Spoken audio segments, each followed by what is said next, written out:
2024-এর notified 2025-এর TET পরীক্ষা যারা দিয়েছিলাম, আমরা টেট 2-তে অর্থাৎ এলিমেন্টারি দপ্তরে আমরা গ্র্যাজুয়েট লেভেলে শিক্ষকতার জন্য পাশ করেছি 1488 জন মোট।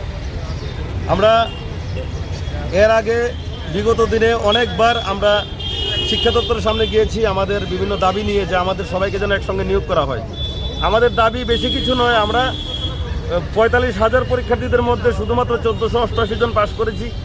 আমাদের যেন সবাইকে একসাথে নিয়োগ করা হয়, তার জন্য আমরা প্রতিনিয়ত আন্দোলন করে যাচ্ছি।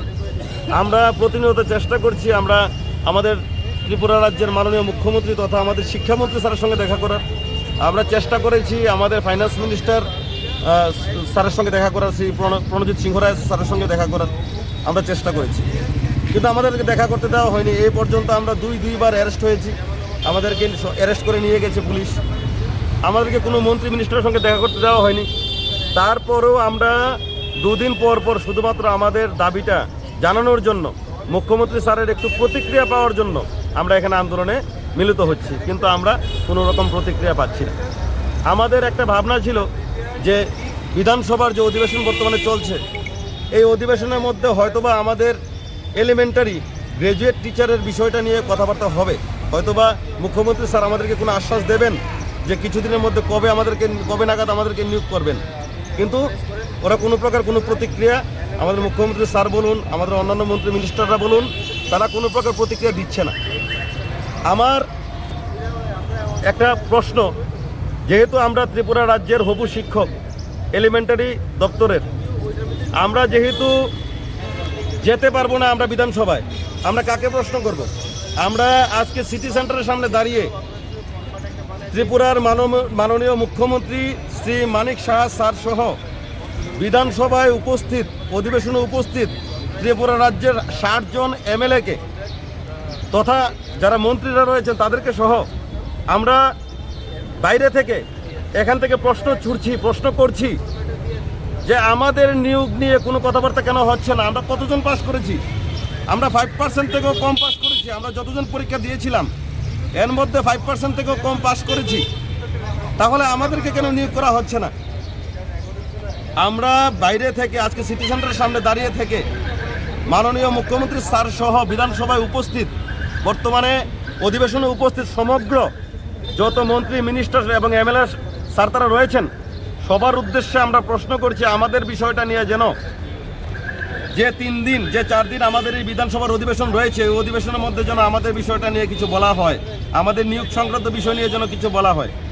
না হলে আজকে আমাদের এই আন্দোলনে আমরা যে এখানে 100 জনের মতো লোক এসেছি, আসার কথা ছিল আমরা 1000-এর মতো লোক। 1000 ক্যান্ডিডেট, আজকে আমরা এখানে 1488 জন ক্যান্ডিডেট আমরা এখানে আসার কথা ছিল, কিন্তু আমরা ভেবেছি যে যেহেতু রাজ্যে বিধানসভার অধিবেশন চলছে, যেহেতু বর্তমানে এডিসি ইলেকশনের জন্য পরিস্থিতি একটু উত্তপ্ত, আমরা কোনো প্রকার সিন ক্রিয়েট করতে চাইনি, আমরা কোনো প্রকার মুভমেন্ট এখানে যেন কোনো রকম কেওয়াস তৈরি না হয়, তার জন্য আমরা এখানে 100 জন লোককে ইনভাইট করেছি।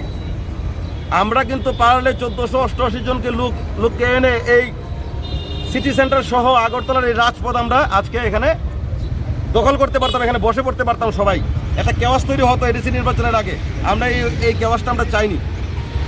আমরা মুখ্যমন্ত্রী স্যারের উদ্দেশ্যে এবং বিধানসভায় উপস্থিত সমগ্র আমাদের তারা আমাদের অভিভাবকের মতো, সম্পূর্ণ ত্রিপুরা রাজ্য তাদেরকে নিয়ে চলে, সবার উদ্দেশ্যে বলছি আমাদের নিয়োগ নিয়ে কিছু বলুন। না হলে আমরা আগামী 3 দিনের মধ্যে আমরা বিধানসভা অভিযান করব। অধিবেশন চলাকালীন 1488 জন ক্যান্ডিডেট আমরা বিধানসভা অধিবেশন করব আগামী 3 দিনের মধ্যে। আমরা প্রার্থনা করছি সমগ্র আমাদের মন্ত্রী মিনিস্টারদের কাছে, আমাদের শিক্ষামন্ত্রী স্যারের কাছে, আমাদেরকে নিয়োগ করুন। কারণ যে 1020 জনকে নিয়োগ করার জন্য নোটিফিকেশন ইতিমধ্যে দেওয়া হয়েছে, এই 1020 জন লোক কিন্তু নিয়োগ হবে না।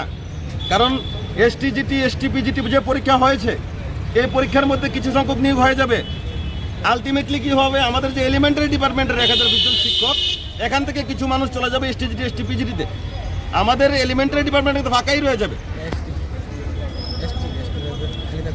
তারপর এসটিরা পাশ করেছে, ত্রিপুরা রাজ্যে এসটিরা পাশ করেছে টেট পরীক্ষা এবছর আমাদের গ্র্যাজুয়েট টিচার লেভেলে পাশ করেছে 128 জন, 128 জন পাশ করেছে।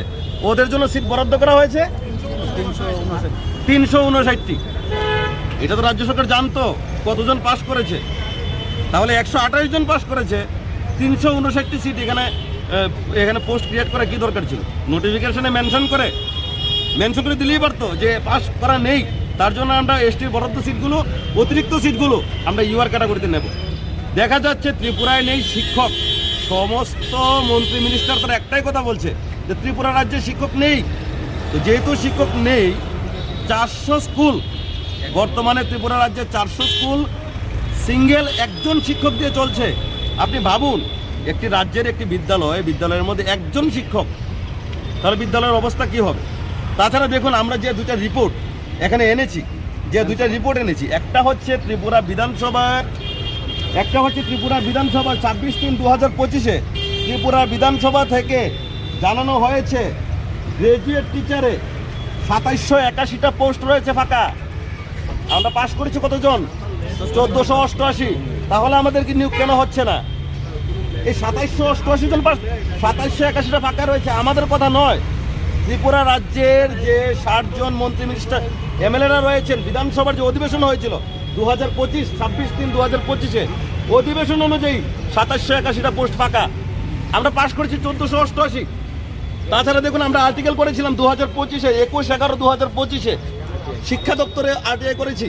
আমাদের মতো একজন ক্যান্ডিডেট আরটিআই করেছে জানার জন্য যে কতটা সিট ফাঁকা রয়েছে। এই যে এখানে তারা উল্লেখ করেছে 2703টা সিট ফাঁকা রয়েছে। আমরা পাস করেছি 1488। আমাদের নিয়োগ কোথায়? আমরা অনুরোধ করছি রাজ্য সরকারের কাছে, সবাই আমরা হাত জোর করে আমরা অনুরোধ করছি, আমাদেরকে দয়া করে নিয়োগ করুন স্যার। না হলে এই আর বিলম্ব করবেন না। সামনে এডিসির নির্বাচন, রাজ্যের স্বার্থে, সরকারের স্বার্থে, জনগণের স্বার্থে আমাদেরকে নিয়োগ করুন। না হলে আগামী 3 দিনের মধ্যে আমরা বিধানসভা অভিযান করব 1488 জন ক্যান্ডিডেট। ধন্যবাদ। 24 সালে টেট পাস করা, টেটের যে নোটিফিকেশন দিয়েছিল 2024 সালে, তাদের মধ্যেই আমরা এখানে প্রত্যেকবার, আপনারা দেখছেন যে প্রত্যেকবার কিছুদিন পর পর আমরা মুখ্যমন্ত্রী স্যারের কাছে আমাদের টিআরবিটি ডিপার্টমেন্টে বারবার যাচ্ছি একটা জিনিসের জন্যই, যে আমাদের নিয়োগটা নিয়ে। এখন দেখা গেল যে কিছু পোস্ট ক্রিয়েট করলো 1020 জন, 1020 জনের মধ্যে তো 700 জনও পাবে না। ওই যে কিছুক্ষণ আগে আমাদের মধ্যে একজন বললো যে 359টা এসটি সিটের জন্য বরাদ্দ করা হয়েছে, এসটিদের জন্য। এখানে প্রায় 230টার মতো বাদ যাবে। তো এরকম করে তো প্রায় 700 জন হবে না, 600 650 পাবে। তো বাকি যারা আমরা আছি, আমরা কি করবো? আমাদের নিয়ে তো স্যার কোনো কিছুই বলছে না। আমরা তো খুবই ইনসিকিউর এইসব নিয়ে, আমাদের চাকরি নিয়ে, আমাদের ভবিষ্যৎ নিয়ে খুব ইনসিকিউর। খুব কষ্ট করে আমরা এই পরীক্ষাটা পাস করেছি। সবাই জানে যে টেট পরীক্ষাটা কতটা কঠিন, টিপিএসসি লেভেলের পরীক্ষা হয়, এর থেকেও বেশি কঠিন। হ্যাঁ, খুব কঠিন এটা পাস করা। এই পরিশ্রমটা করে আমরা অনেক স্যাক্রিফাইস করে পাস করেছি। তো আমরা কি দোষ আমাদের? আমরা তো খুবই ইনসিকিউর। স্যার কোনো উত্তরই দিচ্ছে না আমাদেরকে নিয়ে। স্যারের কাছে রিকোয়েস্ট করবো যে আমাদের নিয়ে কিছু বলুন, আমরা কবে এটা পাবো, কবে আমার সেকেন্ড ফেজ হোক আর যেভাবেই হোক আমাদের নিয়োগটা আমরা কবে পাবো? আর আমাদের যদি পোস্ট ক্রিয়েট করা হয় আর যা আমরা বাকি থাকবো, এর মধ্যে দেখা যাবে ইউআর ক্যাটাগরি থেকেই 600-700 জন বাদ পড়ে যাচ্ছে। তো ইউআরের কাট অফ আমরা জানি কত, 90+ করতে হয়। 90+ কোনো খুবই কঠিন। তাহলে আমরা যে এত মার্কস পেয়ে পাস করলাম, আমাদের কি ভুলটা?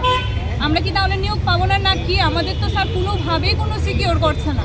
আমার রিকোয়েস্ট থাকবে আমাদের মুখ্যমন্ত্রী স্যারের কাছে যে আমাদের প্রশ্নগুলোর উত্তর দিয়ে আমাদের কিছু একটা সিকিওর করুন। আমরা তো খুবই দুশ্চিন্তার মধ্যে আছি, ইনসিকিউরিটিতে ভুগছি।